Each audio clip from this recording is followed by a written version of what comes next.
Hello. In the famous last words department, I hope this doesn't go on for too long. And conversely, I hope I don't forget some unit of information that I think is important afterwards.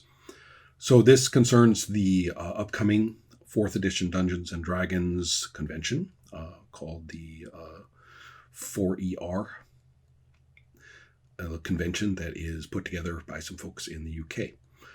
And I'll be running one session. I'm playing in another one, but I'm going to be DM for one session this upcoming Sunday, just a few days from now. So what have I chosen to done? For reasons, I'm drawing upon something that I've been doing for some years, starting all the way back in the States a while ago. I encountered 4th edition Dungeons and Dragons and put together a quick spin on it that I liked just by virtue of the book that I picked up first, which was the Player's Handbook number 3, which has all the psionics in it and is refreshingly weird. Draws a little bit on Dark Sun, draws a little bit on, haphazard but somewhat strangely unified set of material. Anyway, I liked that, and I got the psionic power to back that up, and then ideas came to me, and I needed to blend the psionics with the barbarics, or the primal, which entailed Handbook 2 and primal power. So anyway, those being my lens, really, into working with the texts of 4th edition.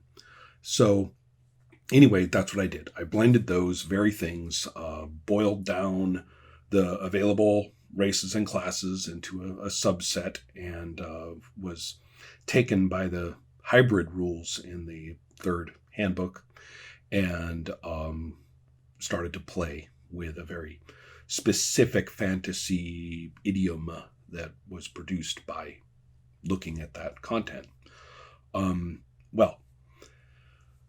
Fast forwarding to moving to Sweden, starting up Adept's Play, looking at that material, which had been kind of sprawly and not all that skilled with it, and made a somewhat more honed version of it, calling it, again, set of words to enjoy myself, naming this ultimately barbaric, cataclysmic, psionic, psychedelic, barbaric, psychedelic, psionic, cataclysmic, something like that. Anyway, was enjoying myself doing that, and played again with some people for a fairly dedicated set of sessions that sort of stepped up in terms of the things I wanted to do. Various techniques suggested themselves. First of all, we're talking about very shattered cosmos, drifting astral sea, strange islets and nuggets and vortices of locations, very heavy metal, but not particularly self-referential. At this point, I boiled it down to what I was hoping would be a fairly usable and evocative set of choices, with races just at 3, with shard mines and Githzerai and minotaurs. And then with the classes being all the psionic classes. That would be Ardent, Battlemind, and Scion. But you had to hybridize with either Barbarian or Monk. So hopefully this created sort of this sense of potential setting. Okay, you've got barbarian tribes and you've got monasteries or things kind of like them. You've got mystic crystal revelations and blood-spattered frenzy. You've got mindscapes. It could be a dungeon, could be someone's memory, or a vortex opens up into a subdimension, which is someone's vision or past lives, or maybe an actual window into the past pre-cataclysm that exists in some weird way. So anyway, armed with nothing more than that, launched into playing this, and found myself more and more taken with it as I go along. So I have a lot of material for it, and I was able to say, all right, what am I going to grab and develop for this? So boy, that was, talk about not going on too long. Failing out on that one quickly. All right. So what about this whole scenario? Never mind the preamble. What are we talking about? So those are that's the framework of races and classes. And for purposes of having only 4 hours to play with, I made up 6 characters. There's 5 slots to sign up, and I made up 6 characters to, have a little flexibility, and put them at 2nd level. Oh, wait, what am I saying? No, put them at 3rd level, having completed 2nd level, theoretically. And that meant that I also had to go through the sort of treasure parcels in the Dungeon Master's Guide and think about what sort of things I wanted, mostly the materials from the psionic and primal items, as well as rituals, and sort of count up on my fingers, like, okay, how many would that be? And then divide those among the characters. So I was being fairly technical with this. I dodged 1 or 2 things. There's, some cool armor in there that, didn't match the particular armor type that it's listed with for that particular character. And I said, screw it. You can have Thought Eater cloth armor. Why not? So anyway, set those up and announced the game at the website, and ended up with, sadly, a few too many people whom I know. Some actually reappeared from long ago, and some, kind of sitting at my shoulder a lot these days. And yet, however, some people I don't. So that's good. A nice little mix of people. And I distributed the characters. Some of the feistier players went through and found, errors and stuff, which is fine, or didn't find errors and wanted to debate anyway, which I guess is also fine and to be expected. So anyway, what I want to talk about is something I'm going to release after we play. I'm going to talk about setting up for play. Now, the first thing I wanted was not to induce caring, to say, oh, well, look, here's a bad guy who ate a puppy. Oh, isn't that bad? Got to kill him now. And I didn't want to induce all sorts of pseudo-caring through backstory, which is to hook them all together and make relationships and point them at each other or away from each other and seek drama, in that sense. The colorful qualities of the idiom lend themselves to players picking up the characters, getting a little ownership, in this case, by giving the character a name and a gender identity as chosen by the player, and then feeling their way into it through the first moments of play. It's a little bit before play, but mainly through the first moments and processes of play, and then starting to feel like this is them, this is theirs. What are they going to do? So for purposes of con play as well, I made it a bottle episode, if you will. And one of the techniques that I use for barbaric psychedelic is to take a geomorph. Now, I don't always do this, but it's sort of my go-to for weirdness. If you're trapped in a crystal and it's a psychic maze, or if you are, in this case, in the moment of death, and this is your moment of death, will you survive? Dramatized, so it's a microsecond of real time, but it is a whole full-on, multiple encounter situation inside. So I hadn't really figured out what it was. Actually, I'm getting a little bit ahead of myself, but I was looking at this geomorph by Dice and Logos, and this is what I like to do with these things. Now, the rule with these things is you get a bunch of them and you put them together, and then you end up with, a dungeon. And that's fine. They work really well for that. But I'm not that interested in that particular situation, so I want to maintain the dungeoniness of it, but ramp up the weird. A good way to do it is to take a couple of them, any even number, and make a little square or rectangle out of them, and then you end up connecting them around their edges. You can even do it with one, which is real tight, but given the right geomorph can be remarkably fun. So Anyway, I connected it that way. I make a tesseract out of it. Basically, you take this square, and then as illustrated, you say this tunnel goes in that way, and across, and that tunnel goes in that way, and you basically you leave the map off of this tunnel or corridor, and you end up coming into the same map from the opposite side. And the disorienting effect on players is pretty remarkable. And then the reorientation of it when they figure it out is very fun. And it really reinforces, the weirdness of it all. And especially if it's a psychic space, it can have properties as well as just saying, oh, you can't get out. No, it's more, it can have properties depending on the geomorph and on the fictional justification. Here I was looking at this one that has this pit and then basically a tangle of returning corridors, which aren't very interesting in and of themselves, except that there is this one little tangle of side corridors that seems distinctive in some way. And then furthermore, in the central pit, there are these high ledges, 3 of them sitting around it. So if you're in the pit and you look up, there are actually these ledges up there.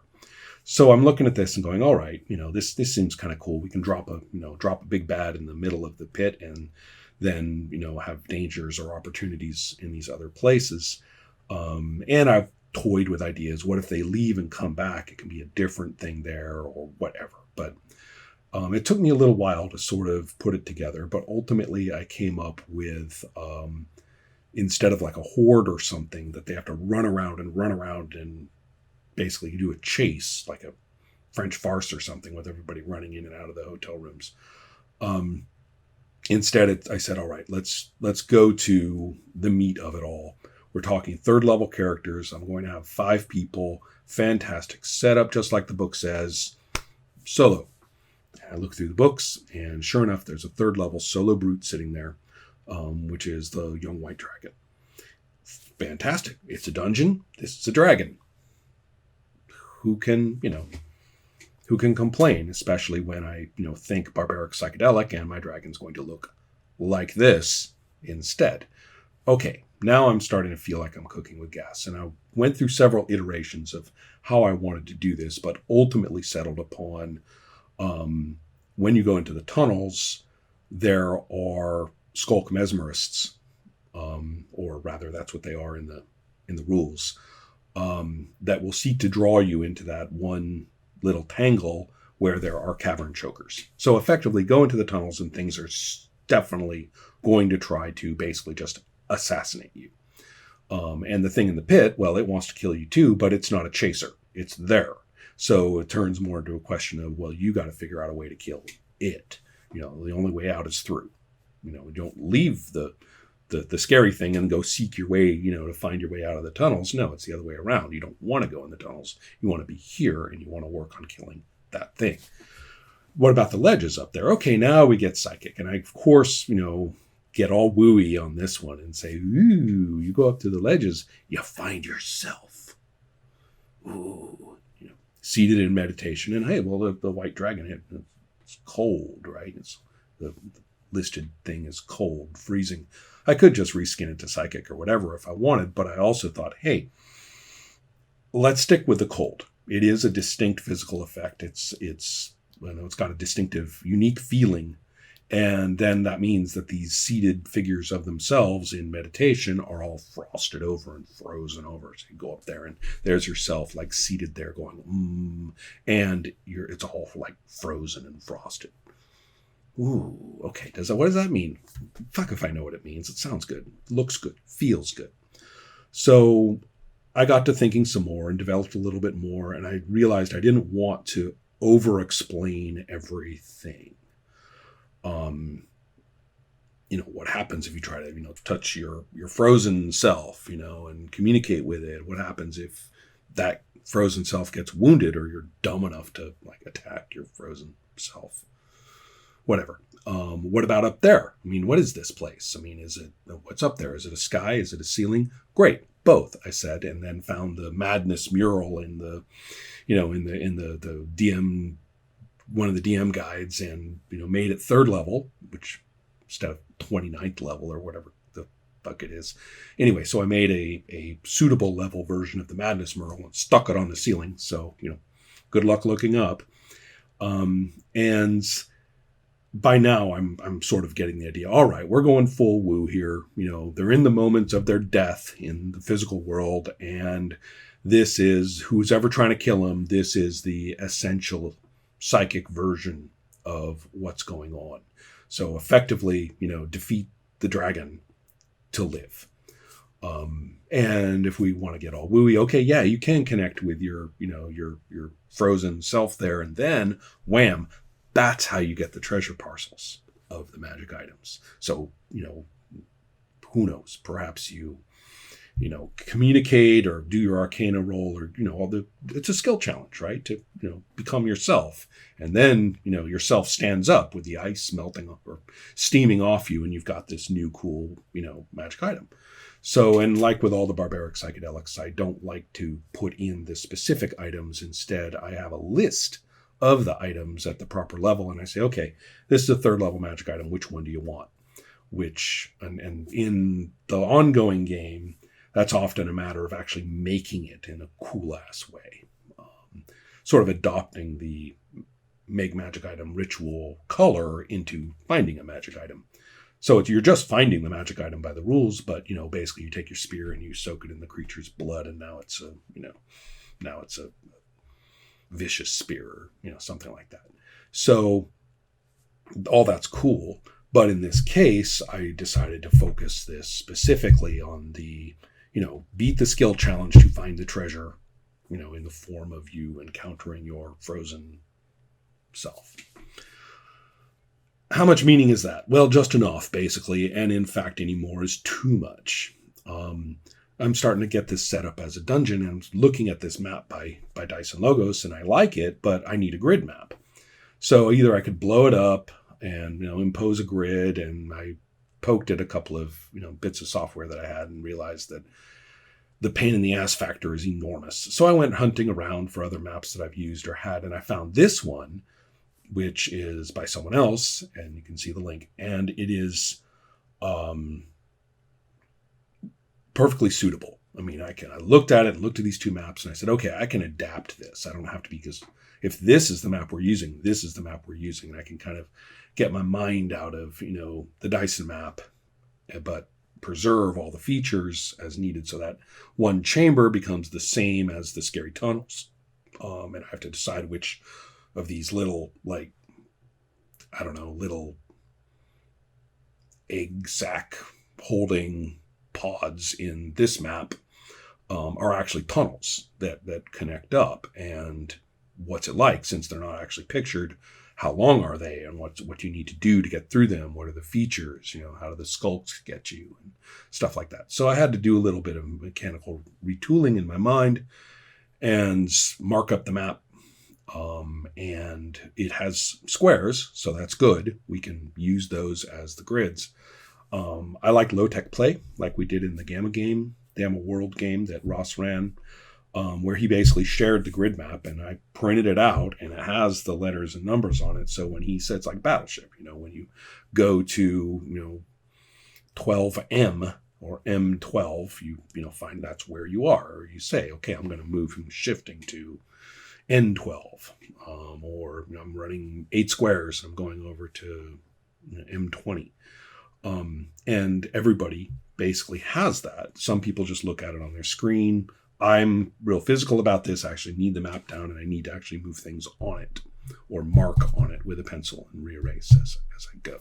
So that's what I'll be doing here, and I'll share those maps. I made clipped out pieces of this one so that when they're in one of these pieces, then, I can share that one. And who knows, maybe with dungeoneering rolls, the whole thing can be visible. With super dungeoneering rolls and experiences, then, the encountering these things, then I can basically show them the one with the arrows. So all of that's kind of in place. I was looking at my white dragon, and I said, this is a 4-hour session. I mean, this thing's got to be a brute. I can And it's not weird enough, right? So there we go, back to the Dungeon Master guides, particularly the second, and was able to. I gave it 2 heads, and I gave it scary whispers that can mess with your mind, and then a dominating glare that I said is only on people that it's been able to successfully mess with. And with the dual heads is nasty. I mean, with the dragon, they've already got multiple attacks on certain situations, and now I'm giving its basic attack to actually be a double attack. And it also means that it can't be flanked, which is huge for a game of this kind. And that, of course, leads me to be very flexible in my mind of, well, what if somebody wants to cut off one of the heads and, knock down these advantages a little? Well, there you go. Now there's a skill challenge in the middle of the fight. So things are starting to clarify to me a little bit about, how to play this. As all this came together, and as I was finalizing the characters and realizing mistakes or, rewriting something and things like that, and we've got some cool ones too, by the way, before I talk a little more about the final prep phase that I'm in right now. For example, first of all, the hybrid rules are quite engaging. And as they warn, don't just randomly throw together classes into hybrids. You may end up with things that are either stupid or you just don't want to play, or, suboptimal to a fault. But some of them really conceptually snap into place. And 2 that are quite nice for hybridizing with other classes are Battle Mind and Barbarian. Now, with each other, it is such a brute. I don't know if it's hyper optimized. I actually don't think it is, but it's lovely. You have things in Battle Minds that can refer to different kinds of emotional and mental states. So if you gravitate toward the wild ones and the savage ones, like one of the utilities, I think, is wild savagery. And that's not in Barbarian, that's in Battle Mind. Oh, and then you can go over to the Barbarian stuff and you find stuff that is very mental in its way, clearly the rages, but other things too. And you pop those together and it's a unique, the ones you choose make a really nice, unique feel. The same goes for, to a lesser extent, in the beauty of how it connects, Ardent goes very nicely with either Battle Mind either Barbarian or Monk. So anyway, there's some really interesting details. The monks at the low level are a little tricky because a lot of their stuff, it builds upon monk powers. So like the flurry of blows and then the various extensions of flurry, well, you got to be using your monk attacks. And so what's the point of having your Ardent or your Battle Mind, sword in your hand while you do it? So, and the feats are not very forgiving in terms of being able to use each other's stuff across the classes. You're eating up all your feats. And at low levels, you don't really have a whole lot of those. So, still though, there are some nice things. The Githzeri and the Minotaurs and the Shard Mines, when you look at the monks and then you think about hybridizing with something, they come together real fast. There's some really nice overlaps. And reinforcing factors across the different categories of race, class, version of thing within the class, and what you choose when you hybridize to make some cool things. One of them that I like a lot that I sort of discovered in this was a Shard Mind Euphoric Ardent plus Blood Rage, if that's what it's called, Barbarian. And you get this frenzy of chemical savagery that's just exuding emotion off it, literally tangibly onto other characters, both to help your allies and to harm others. That, is just, even at 3rd level, is just this monster of evocative content. I almost regret not beefing them up to 6th level for this game and having a 6th level version of this. For one thing, 7th is actually where the psionics come into their own for the hybrids, because that's when you get a much wider range of at-will psionic powers, And that's when you now have finally completed all of your hybrid requirements and can build as you desire, from that point forward. But 6th is just before you hit that, and the characters are as beefy as they're going to get before they kind of expand. So, still though, that's a whole lot of game to throw at people. A 6th level hybrid D&D 4th edition character. And as far as I can tell, with the people that are playing, many of whom do know 4E pretty well, what they're looking at, 3rd level hybrid psionics, it's a lot to digest. And even throwing in a few more things might have been, too overwhelming. So anyway, all that said, I'm quite happy with what I'm looking at for the characters. Of the 6, I chose 5, and I just handed them out. I didn't even have people choose. Oh, who wants the ardent? No, I was like, bam, bam, bam, bam, bam. Take it and like it. Make up a name. Gender identity as you please. Somewhat understandably, somebody took a look at their shard mind and was like, asexual, gender neutral. I like the character being crystal person. And we're going to stay that way. We're going all the way with crystal person, and all that stuff is not here for them. Other people have gone hard in other directions, and that is fantastic too. Just what you want for a game like this. Everybody's unaligned. Alignment is interesting in my concept of barbaric psychedelic, but it's not relevant for our particular setup here. And back to the prep. So once the players kind of got going on the characters, and I'm beginning to perceive a sense of strong ownership in the way that they're talking about them. And I specifically said, please don't make up this complicated backstory for your character. Don't show up with 6 pages of single space text explaining their grandfather and all that stuff. No, don't do that. I did list backgrounds with each one of them, and I told them, look at the backgrounds. Please recognize that the others are not canonical. If it names a place, then you make up what the place is in a barbaric psychedelic context as much as you want, but don't come in with all sorts of details, NPCs, unfinished business, emotional crisis. We don't need that. Just be evocative. Your character, your Minotaur character is born as an omen. There's an omen at their birth, and they come from the Thunder Peaks. Okay, cool. Be that guy or gal, Minotaur. When they step into play, we'll work with it from there. And we probably won't need to give it much detail, but we can invoke it for its power. That's what we want. All right, all that stated, now I'm back to prep.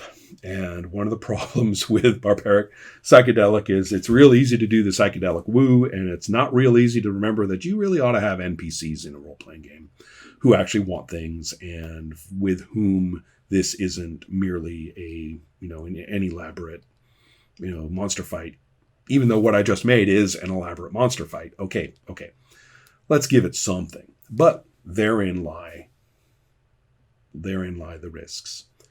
Number one, you can't have characters be told that they care about something. You have players be told that their characters care about something, unless it's a small thing that's nice and sharp and strong that they got to invest in and elaborate upon a little bit right at the outset of play. You can do that, but this we don't really have time for, and it's a surrealistic thing where they're kind of psychically trapped in a mystic state. And I kind of did have a nice idea that characters who survive, and should they kill the dragon, and come into their real bodies, either before or after doing that, will find themselves standing somewhere with the person who was trying to kill them all, lying there with their brain, vaporized and exploded. But I also really want, trying to remember and figure things out, arcana rolls, insight rolls, and stuff like that, skill challenges that are actually fairly formalized. As somebody who says, what's going on? And I say, you can roll, you can think, your character, this is important. And so with positive consequences of those skill challenges and negative consequences for their failures or for failed rolls within them, actually having a fairly solid, framework for how a character might want to address that. I like the idea, fighting a dragon, but also like, trying to mystically grasp what's happening. What's the dragon saying? What's that thing? It's a demon, really, kind of thing. Conceptually, their psychic death, the NPC's intention of their death, right, is this thing. Well, what is it saying? Why are we here? How did we come to be here? How do we get out? I need this to be fairly solid, but without making up an elaborate backstory of how they all got there and what they all want, and suddenly, forcing players to digest a bunch of shit that I wrote as a short story. No, we aren't going to do that. Nor am I going to do the thing where, you made your roll. Make up what that means. No. Very, very unsatisfying. So here I am stuck with saying, well, what kind of content do I do? And I wrote some questions for myself. What's it all about? Capital letter, big old capitals. What's missing? : Who is this psychic who's trying to kill them, and why? Given full information, what was going on in real space about what that put them here? Without making any of this into worthless retro hooking, who is otherwise involved in any of this? What do they want? What groups or communities are involved? And who cares anyway? So I looked around and found a cool picture of the kind of community this might be in. I had a couple of other ideas, some of them pretty cool and surreal, but I decided to keep it grounded. I mean, at the very least, they can know like where they are, and remember that and realize that there is like a real world that their characters walk around in. Oh yeah, I wanted it to be a bit amnesic when they crop up, when they open their eyes in the beginning of play. I even thought it might be kind of fun for them not to be able to remember their names, but they can remember each other's names. And then if someone remembers your name, then you kind of like get yourself back on track and are now able to use your skills. I'm kind of wondering if that's not going to turn into just a big clusterfuck right there in play, as there's a lot of known memes about, who am I? We're all waking up in this strange place and I don't remember who I am. I'm kind of want to touch on that, but make it real easy to get over without. And so I'm kind of risking that. Maybe that's enough weirdness. But when they do kind of get their shit together and remember stuff, I want there to be content. One of them is, the place where we know we are somehow. So I came up with that as a nice grounding feature. And I'm thinking more about just how much content do I put in. And I'm thinking less is more. There needs to be enough to actually get and to be relevant. And so, you remember this, and now you have, this feature, or now you have this reward in play, which I can abstract using the treasure parcel rules. For example, X amount of gold is what a certain ritual is worth. So therefore, if you, do the thing that gets you this treasure parcel, you get the benefits of that ritual, right? That's easy to actually to translate. The currency of the game, in all of its manifestations, easily lends itself to basically point build logic. So all of that there is ready to go. But in terms of content, what are some things? So I don't want them, for example, to finally return after slaying this dragon and now be in a new fight. No, now you have, beaten that one. So now here's the real boss. No, bullshit. This does solve the problem. It is the problem. I didn't pose it as a fake problem. It is the problem. You kill this thing, you will, in fact, be alive. So with that in mind, low pressure content is sort of what I'm still working up a little bit. I mean, I need it to be interesting and colorful without it being fraught, right? Oh no, you and that other player character, you're really mortal enemies, right? I mean, that's what I'm trying to avoid. I'm still coming up with the specifics, hopefully, in a way that I find satisfying and won't be spitballing during play, which I really don't want to do. But I'm sharing with you kind of this phase, this last bit where I've got all the components of do in place and what and why I need to be there without being their own kickstart, kickoff, launchpad of content. So playing with that, having a little fun with it, getting a little more comfortable about it by talking through instead of not all of a sudden I'm feeling less blocked, and will probably sit down with my pen and scratch out what I want, in moments. Letting you know this is how I did it, and looking forward to the psychic self-realization slaughter, bath o' fun that I hope we're about to have with it.